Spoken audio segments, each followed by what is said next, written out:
18 months. And she's currently the president of our club. And would you please join me in welcoming Miss Carrie Cargill with her speech, The Middle of Nowhere. Carrie Cargill, thank you.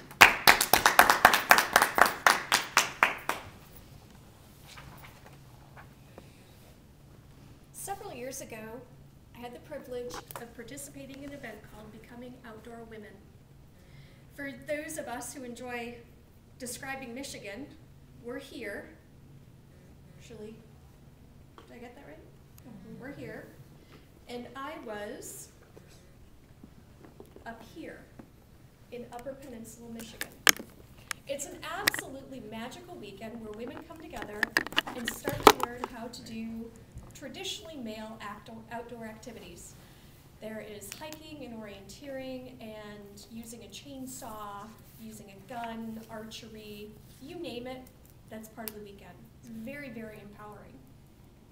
However, fellow Toastmasters, guests, and Mr. Toastmaster, I'm not here to talk about my weekend experience at Bow. It's actually what happened after Bow that I'm here to talk about. On Sunday morning, I packed up my car. I was ready for my drive home. I was energized. I had just spent the weekend with approximately 100 fabulous women who were really testing their boundaries. The morning was crisp in a way that only Michigan in the spring can be. Got in the car, and I started heading towards Marquette. I noticed the car in front of me was trailing a boat, and the bearing was about to fail. It was either going to catch fire or the wheel was going to come off. I knew at that moment that I needed to follow them and get them to stop and fix this because someone was going to get hurt. I stayed on their tail. I stayed on their tail. I was supposed to turn left, but they turned right, so I turned right.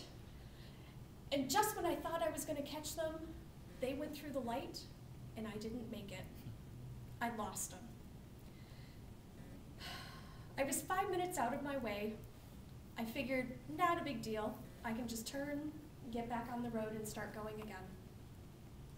About 15 minutes later, I was pulling out of Marquette, and I was on 41, looking to turn to head towards south, towards US 2.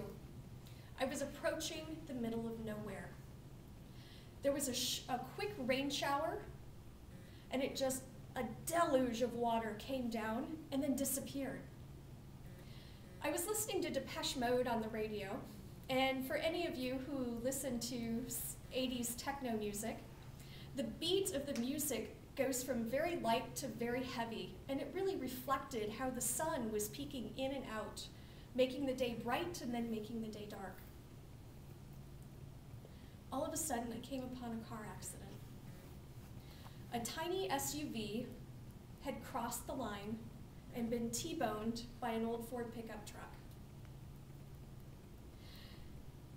It had just happened, and the steam was still escaping, and you could still hear the hissing coming from the Ford as I got out. There was a smell of burned oil and burned rubber. And as soon as I got out, it assaulted my nose and really just brought me to my senses. 2 other cars had pulled over. Silently, we walked up to each other. We nodded, didn't say a word.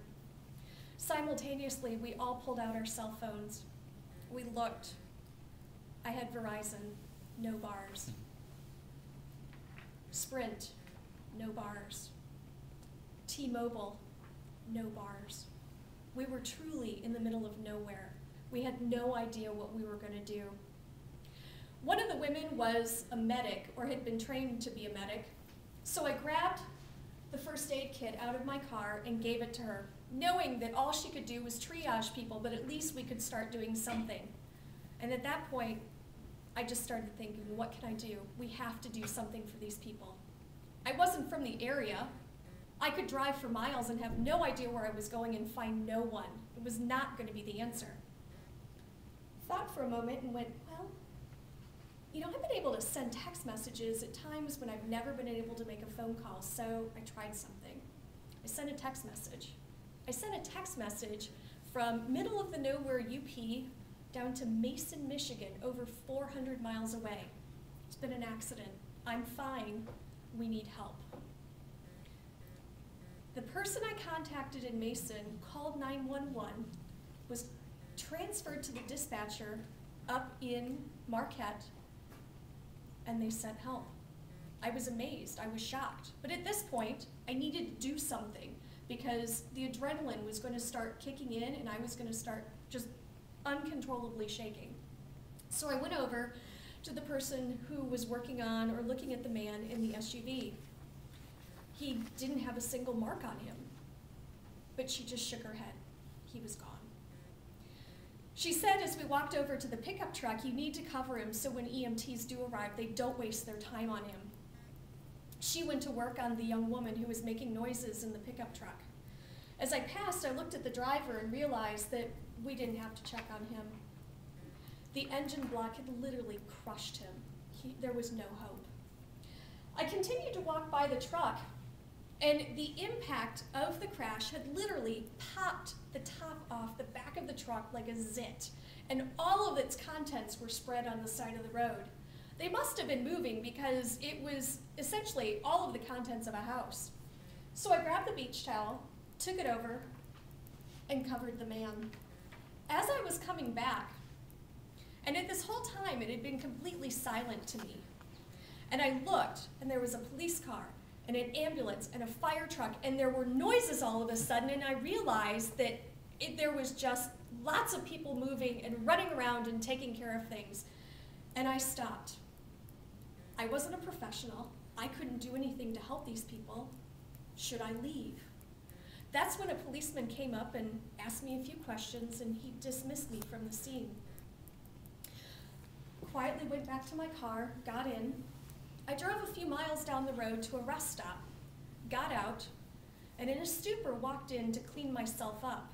I have no idea how I got dirty, but I was filthy. Then I got back in the car, and I sat for a moment and thought, what if I hadn't had that 5-minute detour? Before I even answered myself, I put the car in drive and started heading back out of nowhere into the land of the living.